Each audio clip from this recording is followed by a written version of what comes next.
اگر حضور داتا علی اجویری مجھے خواب میں ملے، فرمایا وہ سوال پھر کر جو میرے مزار پہ کر کے آیا تھا، حضور میں بیعت ہونا چاہتا ہوں، کس کے ہاتھوں میں اپنا ہاتھ دوں؟ فرمایا مجھے کیا پوچھتا ہے، گوجرا والے کی دھرتی پہ چلا جا، قمر المدارس چلا جا، وہاں میرا دوست پیر سید مراتب علی موجود ہے، اس کے ہاتھوں میں ہاتھ دیتا جا۔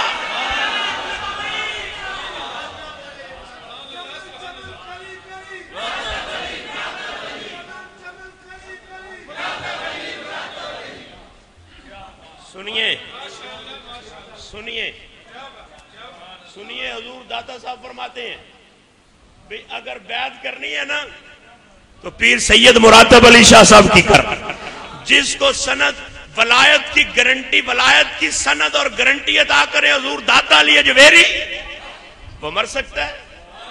وہ نہیں مر سکتا۔ اور سنیں یہ ساری گارنٹیاں ایک طرف، مصطفیٰ کی تمنا کو اپنی تمنا سمجھنا یہ ایک طرف، بڑے بڑے آستانے دیکھے، بڑے بڑے پیر دیکھے، اور بڑے بڑے ہم نے صوفی بھی دیکھے، لیکن جو آقا کونین کے فرمان کے اوپر چلے، جو سرکار کی خواہشات کو سمجھتا ہوا سرکار کی ہی خواہش کرے، اور آقا کونین نے جس بات کی زندگی میں تمنا کی ہو اسی کی تمنا کرے، یہ پیر بہت کم ملتے ہیں۔ سن میرے نبی اکرم صلی اللہ علیہ وآلہ وسلم کا اپنا فرمان ہے، آقا فرماتے المعرفت راس مالی والعقل اصل دینی والحب اساسی والشوق مرکبی۔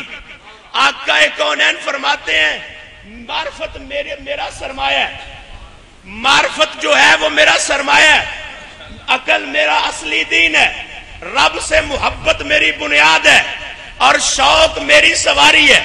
آقا کونین فرماتے ہیں، سن لو نبی اکرم صلی اللہ علیہ وآلہ وسلم فرماتے ہیں وَذِكْرُ اللَّهِ انیسی، اللہ کا ذکر میرا دوست ہے، اللہ کا ذکر میرا دوست، وَسِكَّةُ كَنْزِي۔ آقا کونین فرما گئے میں دنیا داروں سے محبت نہیں کرتا، دنیا کے مال سے محبت نہیں کرتا، رب کے اوپر جو یقین رکھتا ہوں وہی میرے لیے خزانوں کی چابیاں ہیں۔ فرمایا وَسِكَّةُ كَنْزِي وَالْحُزْنُ رَفِيقِي والعلم صلاحی والصبر ردائی والرداء غنیمتی والرداء غنیمتی والعجز فخری والزہد فرحت والزہد حرفتی۔ آقا کونین نے فرما دیا علم میرا ہتھیار ہے، صبر میری چادر ہے، اور رب کی رضا میری غنیمت ہے۔ اور سن لو آقا کونین کیا فرماتے ہیں، میرے نبی اکرم صلی اللہ علیہ وآلہ وسلم نے فرمایا عاجزی جو ہے وہ میرا فخر ہے، عاجزی میرا فخر ہے، زہد میری شان ہے۔ آقا کونین فرماتے گئے بل یقین و قوتی، یقین جو ہے وہ میری طاقت ہے، یقین میری طاقت ہے۔ نبی اکرم صلی اللہ علیہ وآلہ وسلم نے فرمایا بس صدق و شفیعاتی، صدق جو ہے وہ سچائی جو ہے وہ میرا خیر خواہ ہے، وہ میری خیر خواہی ہے، میرے سر کا تاج ہے۔ آقا کونین نے جملہ ارشاد فرمایا وَالطاعَةُ حَسَبِي، رب کی اطاعت میرے لیے کافی ہے، والجہاد و خلقی، جہاد جو ہے وہ میری عادت ہے، وَقُرَّةُ عَيْنِ فِي الصَّلَاةِ، نماز پڑھنا میری آنکھوں کی ٹھنڈک ہے۔ 17 خوبیاں میرے نبی نے بیان کر دی، ایک ایک پڑھتے جاؤ، حضور پیر سید مراتب علی شاہ صاحب کے اوپر لگاتے جاؤ۔ صبر کی بات ہو، آقا میرے حضور صبر کرتے ہوئے اپنی چادر کو نہیں کھولتے۔ یقین کی بات ہو، دنیا کے بڑے بڑے پیسوں والے دیکھے، دنیا کے بڑے بڑے پجاروں اور لینڈ کروزروں والے دیکھے، جو بھی بیٹھے آ کر میرے حضور کے قدموں میں بیٹھے اور میرے آقا اس کے اوپر کوئی سوال نہ کرے، رہ گئی نماز کی بات۔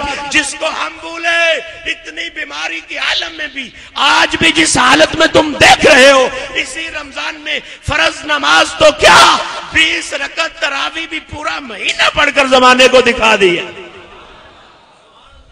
ایسے کون چلتا طریقت کے اوپر، شریعت کے اوپر چلنے والا؟ آنے والوں تمہیں بھی مبارک ہو۔ آقا کونین فرماتے ایسے لوگوں کی زیارت کے لیے جو جاتا ہے نا، رب فرشتہ کھڑا کرتا ہے درمیان میں۔ نبی اکرم صلی اللہ علیہ وآلہ وسلم کا فرمان صحیح مسلم کے اندر موجود ہے۔ آقا کونین فرماتے ہیں جب کوئی بندہ جاتا ہے زیارت کے لیے پیر کی، اپنے اسلامی بھائی کی، جب کوئی گھر سے ارادہ کر کے نکلتا ہے کہ میں جا رہا ہوں حضور پیر سید مراتب علی شاہ صاحب کی زیارت کرنے کے لیے، میں آقا کونین کے فرمان کا مفہوم پیش کر رہا ہوں۔ آقا کونین صلی اللہ علیہ وآلہ وسلم نے فرمایا پھر کیا ہوتا ہے؟ فَأَرْسَدَ اللَّهُ لَهُ عَلَى مَدْرَجَتِهِ مَلَكًا، جس راستے سے وہ چلتا ہے آگے اللہ اپنا ایک فرشتہ کھڑا کرتا ہے، وہاں پہ فرشتہ اس سے سوال کرتا ہے اینا تریدی، اینا تریدو، کہاں جانے کا ارادہ ہے؟ وہ آگے سے جواب دیتا ہے اریدو خالی فی ہذہ القریۃ اخری، میں یہ ساتھ والی بستی میں اپنے اسلامی بھائی سے ملنے کے لیے جا رہا ہوں، اپنے میں دوست سے ملنے جا رہا ہوں، اپنے پیر سے ملنے کے لیے جا رہا ہوں۔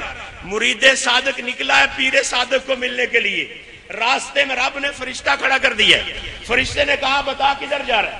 وہ آگے سے بتاتا ہے پیر کو ملنے کے لیے جا رہا ہوں۔ اتنی بات ہوتی ہے، فرشتہ آگے سے سوال کرتا ہے حل لک علیہ من نعمت تربھا، بتا تو دنیا داری کا کوئی معاملہ ہے جو اس کے ساتھ نپٹانے کے لیے جا رہا ہے، بتا تو نے کوئی اس کے اوپر کوئی احسان کیا ہے جس کا بدلہ لینے کے لیے جا رہا ہے۔ ابھی فرشتہ اتنے سوال کرتا ہے، آگے سے بندہ جواب دیتا ہے، کہتا ہے تو غلط سمجھا ہے، لا غیرہ لا غیرہ لا غیرہ، میرا ایسا کوئی ارادہ نہیں ہے، میں دنیا داری کے معاملے کے لیے نہیں جا رہا، میں تو رب کی رضا کے لیے اس کو ملنے کے لیے جا رہا ہوں، اس کی زیارت کرنے کے لیے اس لیے جا رہا ہوں کہ میرا رب اس سے خوش ہو جائے۔ آگے سے فرشتہ جواب دیتا ہے، کہتا ہے سن لے، انی رسول اللہ علیک، میں کوئی بندہ نہیں، عام انسان نہیں، میں رب کا فرشتہ ہوں، بِأَنَّ اللَّهَ قَدْ أَحَبَّكَ كَمَا أَحْبَبْتَهُ فِيهِ، کہتا ہے جس طرح تو اس بندے سے پیار کرتا ہے، جس طرح تو اپنے پیر سے پیار کرتا ہے، جس طرح تو مومن سے پیار کرتا ہے، جس طرح تو نے اس بندے کی محبت کو اپنے دل میں بسایا ہے، بین ہی رب تیرے ساتھ پیار کرتا ہے۔ اور اس کی حضرت معاذ بن جبل نے بھی اس محبت کی وضاحت کر دی۔ حضرت معاذ بن جبل رضی اللہ تعالیٰ عنہ کہتے ہیں واجبت محبتی، اللہ تبارک و تعالیٰ فرماتا ہے میرے اوپر محبت واجب ہو گئی، میرے اوپر محبت واجب ہو گئی۔ کن کن کے لیے؟ فرمایا للمتحابین فیہ والمتجالسین فیہ والمتزاورین فیہ والمتبادلین فیہ۔ آقا کونین نے فرمایا میرا رب کہتا ہے میرے اوپر محبت واجب ہوگی چار بندوں کی۔ مولا وہ یا رسول اللہ وہ کون کون سے چار بندے ہیں؟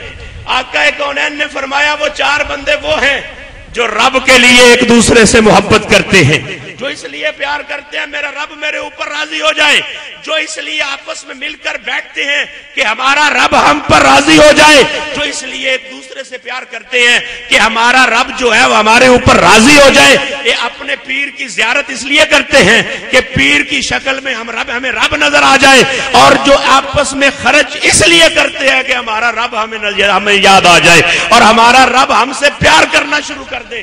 یہ آستانہ وہ ہے جس کے اوپر آ جائیں، جن کو ملنے کے لیے آ جائیں، ہمارا رب بھی خوش ہو جاتا ہے، ہمارا رب بھی راضی ہو جاتا ہے۔ ہم زیارت کریں حضور پیر سید مراتب علی شاہ صاحب کی، ادھر سے رب محبت کا سرٹیفکیٹ عطا کرتا ہے، ادھر سے رب پیار کا سرٹیفکیٹ عطا کرتا ہے۔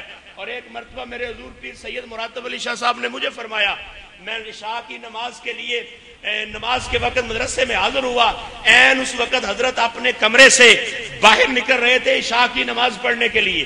جب آپ نے مجھے دیکھا، مجھے دیکھ کر ہنس پڑے اور مجھے فرمانے لگے رانا صاحب جب تم گھر سے ارادہ کرتے ہو نا مدرسے میں جاؤں گا، جا کر سبق پڑھوں گا اور حضور شاہ جی کی زیارت کروں گا، رب فرشتے بھیجتے ہیں جو تیری حفاظت کرتے رہتے ہیں۔ یہ وہ آستانہ ہے جہاں سے حدیث کا سبق ملتا ہے، جہاں سے قرآن کا سبق ملتا ہے، اور جہاں سے ولیوں کی محبت ملتی ہے۔ اور اگر باپ کی محبت بھی سیکھنی ہو تو میرے حضور پیر سید مراتب علی سے ہی سیکھنا پڑے گی۔ مجھے انہوں نے خود سنایا، فرمانے لگے ایک مرتبہ میں جمعے کا خطبہ ارشاد فرما رہا تھا۔ اب یہ توجہ سے بات سننے والی ہے۔ آج کل زمانہ اعتراض کرتا ہے کہ بھی ہماری اولاد ہماری نافرمان ہو گئی، تربیت کرے نا حضور شاہ جی جیسی، پھر بننے والا مراتب علی ہوتا ہے۔ اور اکرام کتنا کرتے سنے آپ فرماتے ہیں، میں جمعے کا خطبہ ارشاد فرما رہا تھا، جمعہ ورپال چٹھا میں راوی پاس بیٹھے ہوئے کہتے ہیں ورپال چٹھا میں جمعے کا خطبہ ارشاد فرما رہا تھا، اور میں نے جب حضرت سے یہ بات سنی نا پہلی مرتبہ لا الہ الا اللہ محمد رسول اللہ میں نے اپنے حضرت کی آنکھوں میں آنسو دیکھے. حضرت نے جب یہ بات سنائی مجھے اس وقت پہلی مرتبہ میں آپ کی آنکھوں سے آنسوؤں کی بارش ہوتے ہوئے دیکھی. اور پنڈی راما کی بات ہے, وہاں پہ عرس تھا اور ایک کمرے میں ہم بیٹھے ہوئے تھے, وہاں پہ حضرت نے مجھے بات سنائی. آپ فرمانے لگے میں جمعے کا خطبہ ارشاد فرما رہا تھا, اندر میں جمعے کا خطبہ پڑھ رہا تھا, باہر حضور شاہ جی آ گئے اور حضور شاہ جی جب آ کر بیٹھے مجھے نہ پتا چلا, باہر ہی بیٹھ گئے آپ آ کر. آپ فرماتے ہیں اچانک میری نظر پڑی, میری جب نظر پڑی کہ حضور شاہ جی بیٹھے ہوئے ہیں, آپ فرماتے ہیں میں نے جمعے کا خطبہ چھوڑ دی, اپنی تقریر چھوڑ دی, میں جو بیان کر رہا تھا میں نے چھوڑ دیا, منبر سے اترا, اپنے ابا جی کے پاس آیا, قدموں میں بیٹھ گیا, قدموں میں بوسے دی, قدموں کو بوسے دیے اور میں نے رونا شروع کر دیا. ابا جی میں اندر منبر پہ بیٹھا ہوا ہوں, آپ باہر بیٹھے, یہ محبت کا تقاضا ہی نہیں ہے, یہ کوئی وفا نہیں ہے, یہ کوئی پیار نہیں ہے. اور باپ کی کتنی محبت ہے. آپ فرماتے ہیں میرے ابا جی نے فرمایا اگر میرا بیٹا قرآن کا حافظ ہو جائے نا, میں دعا کرتا ہوں میں ان سے قرآن داتا صاحب کی نگری میں سناؤں گا. حضور داتا علی اجویری کی مسجد میں قرآن سنایا جائے گا. آپ فرماتے ہیں پھر ایک دن وہ بھی آیا جب میں حافظ بن گیا. بنتے کیوں نہ, انہوں نے زمانے کو حافظ بنا کے رکھ دی ہے. ہم نے وہ بندے بھی دیکھے ہیں جو ایسے جن کی زبان پہ قرآن اور عربی جاری نہیں ہو سکتی, پتہ چلتا ہے حضور شاہ جی نے ان کو حافظ بنا دی ہے. یہ وقت کیا ہوا, ابھی مجھے حضرت سنا رہے تھے, یہ حضرت صاحب جو مولانا محمد عبداللہ صاحب بیٹھے ہیں, آپ نے ایک ہی رکعت میں حضور شاہ جی پیچھے موجود تھے, حضرت صاحب پیچھے موجود تھے, 26 سپارے پڑھ دیے. ایک رکعت میں 26 سپارے قرآن پڑھ دیا. اور پھر پیچھے سے یہ نہیں رکے, فیض کس کا رکنے کی ضرورت ہی کیا ہے, یہ نہیں رکے, پیچھے سے حضور شاہ جی نے کہا اللہ اکبر. آپ نے پھر جب حضرت نے قرآن حفظ کر لیا, پھر آپ بھی وہاں پر اپنا, اس وقت لاٹری نکلتی تھی بھی جس کا نام نکلے گا وہ قرآن پڑھے گا. ادھر ایک دفعہ حضرت کا اتفاق سے نام نکلا, اتفاق سے کیا, داتا علی اجویری نے قبول فرمایا, آپ کا نام نکلا. اور حضور شاہ جی کی ریاضت سن لیں, رات کو نماز تراویح پڑھنی ہے بیٹے کے پیچھے, لاہور جا کر داتا کی نگری میں, داتا کی چوکھٹ پر نماز تراویح وہاں ادا کرنی, صبح پھر سلو کی شریف پہ آ جانا, روزہ رکھ کے واپس, اور پھر شام کو جب نماز تراویح کا وقت ہونا پھر حضور کے پیچھے نماز تراویح ادھر پڑھنی. رہ گئی سخاوت کی بات. آپ فرماتے ہیں جب 27 رمضان کو میں نے قرآن مکمل کیا, ختم قرآن پہ جو مجھے پیسہ ملا وہ ایک کھیس میں باندھا گیا. میرے حضور شاہ جی نے فرمایا باندھنا ادھر ہی بانٹ دے سارا, حضور کا داتا علی کے قدموں ادھر ہی بانٹ دے سارا, یہ گھر لے جانے کی کوئی ضرورت نہیں, سارے کا سارا ادھر ہی تقسیم کر. یہ وہ آستانہ جو سخیوں کا گھرانہ ہے, یہ وہ آستانہ جو آنکھ سے دیکھ کر بندے کو بتاتا ہے تیرے ساتھ کیا ہوگا. اور یہ وہ آستانہ جس کے اوپر ابھی حضرت یقین کی بات اتنی ہے, کوئی مال جمع نہیں کرتے, بلکہ وہ شہزادہ تشریف فرمایا, کئی مرتبہ اپنے بابا سے کہا میں نے گاڑی لینی ہے, فرمایا ہمیں گاڑی کی ضرورت نہیں, پیر سیال ہمیں گاڑیوں پہ چلاتا ہے, ہم جہاں جاتے ہیں گاڑیوں پہ جاتے ہیں. اور جب کبھی ہم آگے سے سفارش کریں نا, بچہ یہ کہتا ہے مجھے لے جا, فرماتے ہیں جو مجھے مشورہ دے وہ میرا دشمن ہے. ہمیں گاڑیوں کی ضرورت نہیں, گاڑیاں تو پیر سیال نے ہماری غلام بنا کر رکھ دی ہیں, سارے کے سارے زمانے کی گاڑیاں ہماری غلام ہیں, اور آج تک کسی سے سوال نہیں کیا. بلکہ ایک مرتبہ فرماتے ہیں فلاں انڈسٹری کا جو مالک ہے اس کو میں نے ایک مرتبہ فون کیا بھی گاڑی بھیج, میں نے اپنے طالب علموں کو سیال شریف لے کے جانا ہے. آپ فرماتے ہیں جب میں سیال شریف اپنی گاڑی وہ اس کی گاڑی لے کر بچوں کی پہنچا, وہاں پر میں نے نیت کی کہ حضور آج غلطی ہوئی, میں نے مانگی گاڑی, آئندہ سے اتنی بھی نہیں مانگنی, مانگوں گا تو پیر سیال سے مانگوں گا, کسی اور سے نہیں مانگوں گا, مانگوں گا تو پیر سیال سے مانگوں گا, کسی اور سے مانگنے کی ضرورت نہیں, نہ کسی اور سے لوں گا. اگر لوں گا تو پیر سیال سے لوں گا, اگر مانگوں گا تو پیر سیال سے مانگوں گا. اور سارے زمانے نے یہ دیکھا ہے اگر پیر سیال کی چوکھٹ کی غلامی کا حق ادا کر دیا تو وہ پیر